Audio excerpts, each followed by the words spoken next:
Hi guys, welcome back. If you're new here, welcome. My name is Aya and today I am going to show you how to make this amazing apple tart the easy way.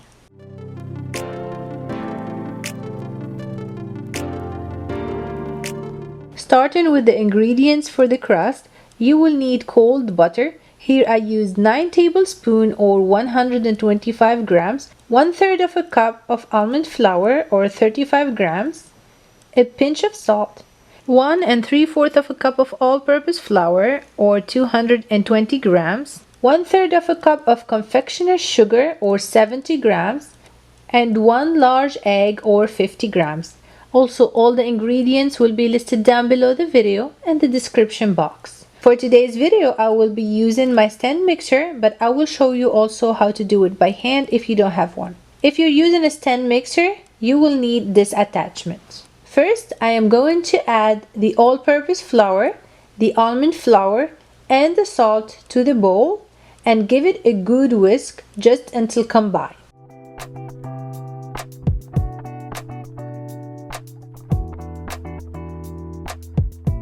Then I added the butter. Make sure it's cut into cubes and is still cold. Use the paddle attachment. If you are going to do this by hand, I recommend to cut the butter into smaller cubes. Working by hand can make the butter melting, so the less you touch it, the better it is. Just using your fingertips, try to incorporate the butter until it looks like sand. It will probably take 5 minutes. Back to the stand mixer. This will take between 8 to 10 minutes. You will know it's ready when it looks like this.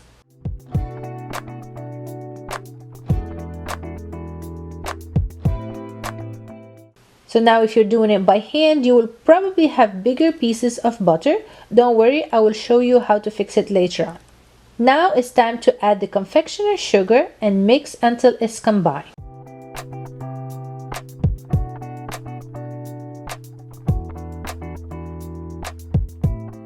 For this recipe, you will need 50 grams of eggs, and this is exactly 1 large egg. Beat the egg, then add it gradually to the flour mixture.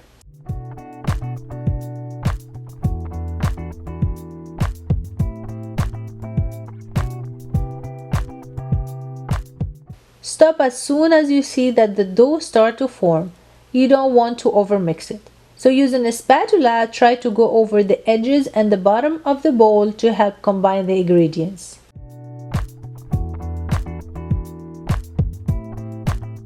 Then mix again for about 1 to 2 seconds. If you're doing it by hand, don't knead the dough. Just combine it with your fingers, then transfer the dough to the work surface. And then what you will do is crush the edges of the dough on the work surface with the palm of your hand. This will help the butter to better incorporate and your dough won't finish with big chunks of butter. Transfer the dough to a plastic wrap. Go ahead and just roll that into a ball, flatten into a disc, then wrap the whole thing up with the plastic wrap, then roll it out. This is going to make it easier to work with later on.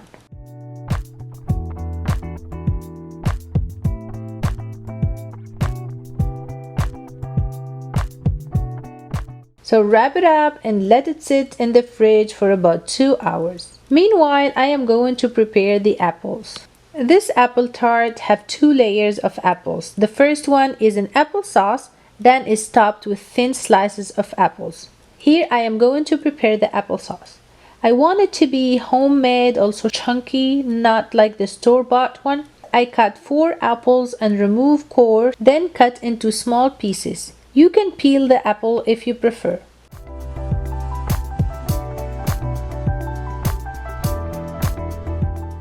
Place it into a medium saucepan. To that I'm adding 1 tablespoon of freshly squeezed lemon juice, 3 packed tablespoons of brown sugar. Here I used light brown sugar.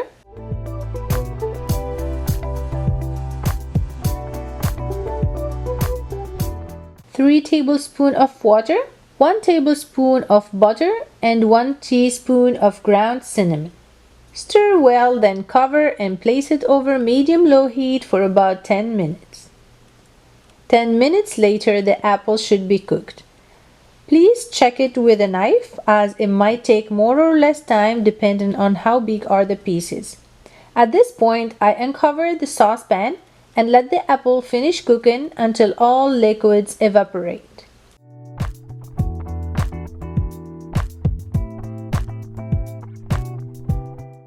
This here is the perfect result. Using a potato masher or a fork, mash the apples to a chunky consistency.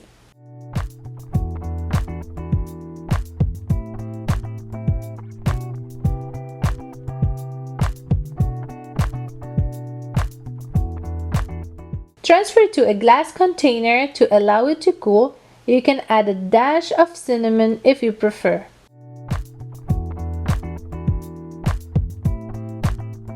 Have ready a 9 to 10 inch tart pan with a removable bottom. Generously flour the surface. This will prevent the dough from sticking to the counter and to ensure uniform thickness.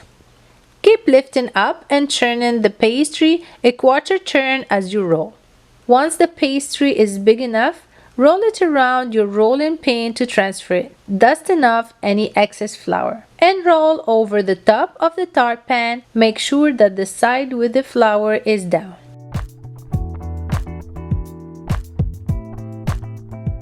Gently press the pastry onto the bottom and up to the sides of the pan. Using a knife, get rid of excess pastry. Press the sides with your fingers to ensure a pretty tart once it's baked. Refrigerate for about 15 minutes while we prepare the apple slice and preheat the oven at 350 degrees Fahrenheit, 180 degrees Celsius.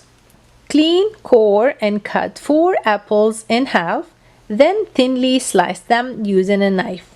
I choose to use Pink Lady apples and decided to keep the skin, but you can peel it if you prefer. To make it easier for you, I will list all the kind of apples you can use for this recipe in the description box.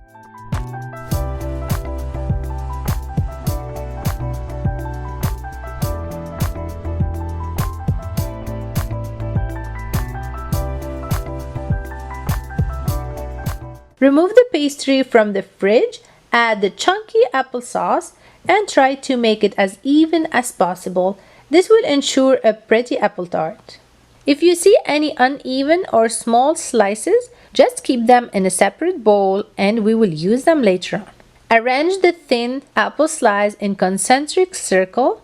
Make sure that the third of the apple slice is laying against the pastry and the slice overlaps slightly.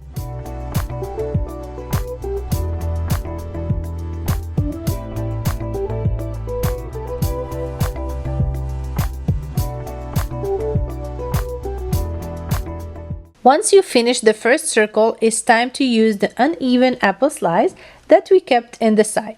This will help us arranging the second circle of the apple slice. Pro tip: arrange the slices for the second circle the opposite way of the first circle. Then repeat with the third circle.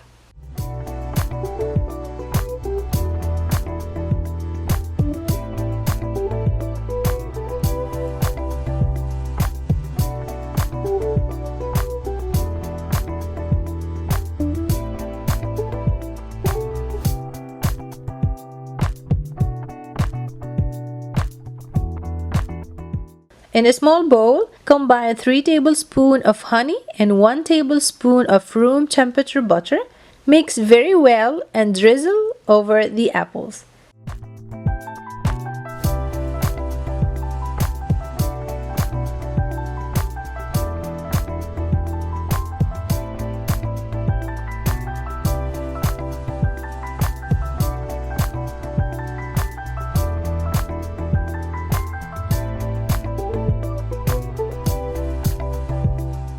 Make sure there is enough in each slice and place the apple tart into the preheated oven for about 40 to 45 minutes.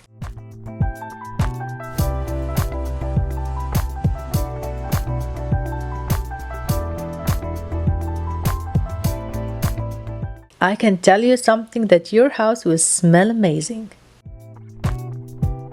If the apple slice or the crust start to brown too much, Place a sheet of aluminum foil over it.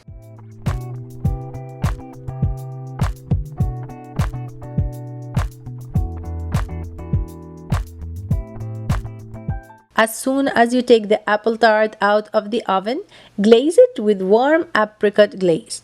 To make it, I just combine 2 tablespoons of apricot preserve and 1 tablespoon of water. Place it in the microwave for about 30 seconds and voila! The glaze is ready.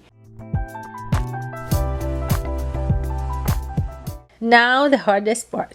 Wait until the tart is at room temperature, then take it out of the tart pan and enjoy.